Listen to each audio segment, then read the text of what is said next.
What's good, y'all? Welcome back to the channel. Before we get started, I just want to say I'm so sorry. I know this video was supposed to be uploaded like 2.5 days ago, but I ended up getting like really bad food poisoning from this local bagel spot. I ended up in the hospital, bruh. It was embarrassing. It was embarrassing. Had me looking like the dad in the shower. I'm not gonna lie. So, Bring Her Back is the second film directed by the Philippou brothers.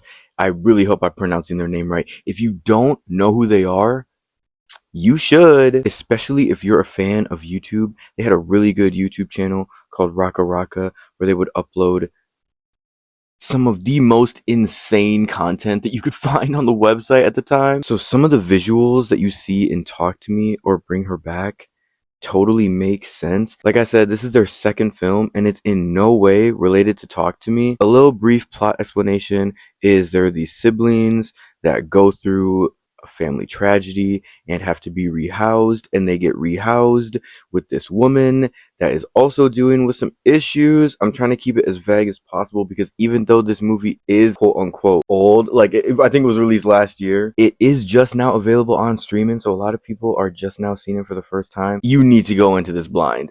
No pun intended. Oh my god, that sounds crazy. But no pun intended. This movie is very unsettling, like from the start. Like I said, I went in blind. I thought it was a horror movie, especially from the trailer. But beyond being a horror movie, I think this really gets into grief, like in a way that people praise movies like Hereditary for doing a lot, but almost in a way that like I've only seen done in a film like Midsummer. Like this film really grasps grief and makes it very sad and dark and bleak and gritty, and I think that's mirrored in the weather and in the cinematography. I think it's beautiful. I loved the use of blues and greens, and when you see the Aussie landscape, like you always see it in a different light, no pun intended, but seeing it from this like gray perspective is so beautiful. To kind of put it in like a contrast, in Together, they shot a lot of it in Australia,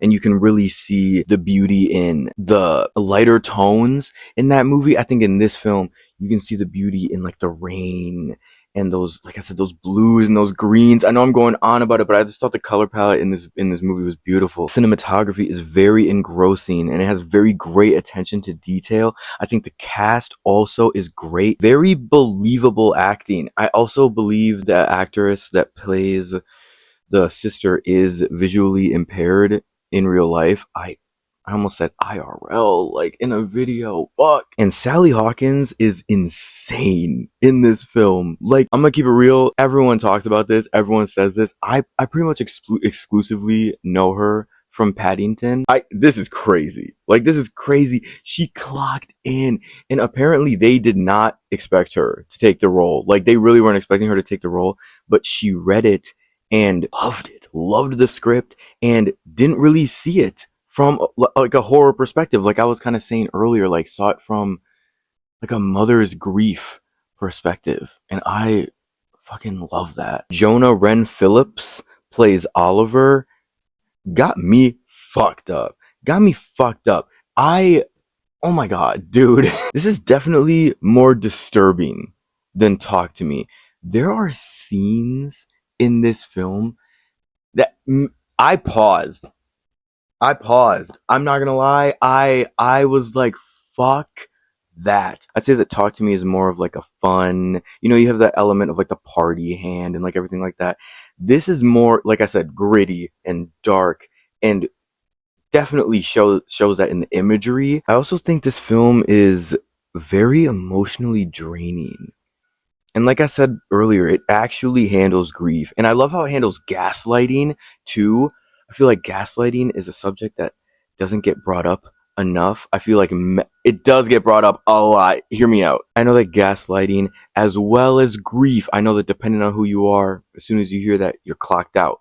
I feel like this film actually handles both very well. I think, again, the only way I've seen grief handled as well in a mainstream US release horror movie is Midsummer. I think comparatively for gaslighting, Men by Alex Garland does a very good job at portraying how gaslighting can make you feel like you're in an actual horror movie. Like, oh my god, I'm about to go on like a 20-second rant. Hold on. Genuinely. Like, when someone is gaslighting you and you know, dude, I thought I was an invisible man. I swear to God, it makes you feel crazy. It makes you feel like you're losing your goddamn mind.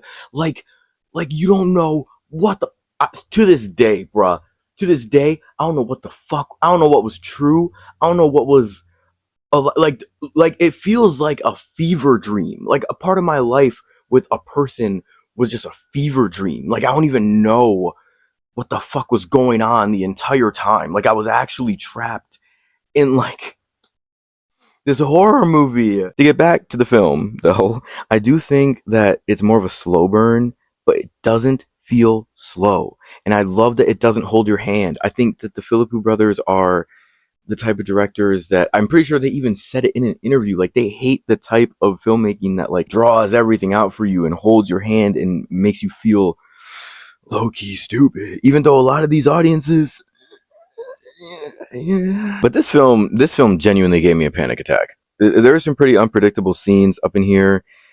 The pretty stripped back dialogue, like not very heavy sound design. It feels very natural. Like the awkward silences feel natural, and I love how layered the film is. Like there's a lot going on here. There's a lot going on here. It's one of those films that you definitely don't catch everything on your first watch. Highly recommend you don't. Like I'm about to watch it again, and then again. It's about to be my fourth watch, third. Jesus Christ, I'm chopped. I'm clocked out, y'all. But like I said, this is one of the only movies I've ever had to pause. I don't know why I'm surprised. Their YouTube content was also insane, but this is why I say, man, comedians make amazing horror movies. Amazing horror movies.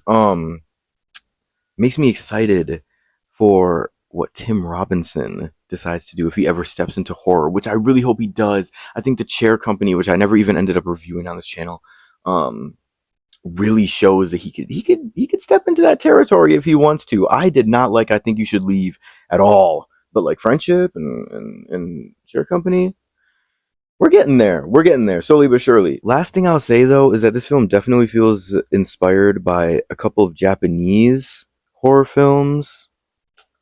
If you know, you know, but I definitely saw that in a few of the shots. Specifically, I think it's even in the trailer, so it's not a spoiler, but that one shot where she takes the blood, draws it in the circle, I was like, guys, speaking of which, check out this shirt that I ordered. Right? I like, come on. I'm giving Bring Her Back 5 stars. 5 stars. Oh. I like Talk to Me More, like as a fan. You know, I have the hand and everything, but this film is definitely better. You know what I mean? Let me know in the comments what you guys thought of Bring Her Back. I'm sorry that this review was kind of all over the place, and I'm sorry that the Euphoria review is so late. That's my bad. I promise y'all, I'm working on it. The food poisoning really sent me back, but we back, okay? And I really appreciate you. If you watched to the end of this video, I love y'all. I will see you in the next one. If you liked the video, make sure you actually like the video and subscribe to the channel. We're almost to 400 subscribers. Fuck off. Bye.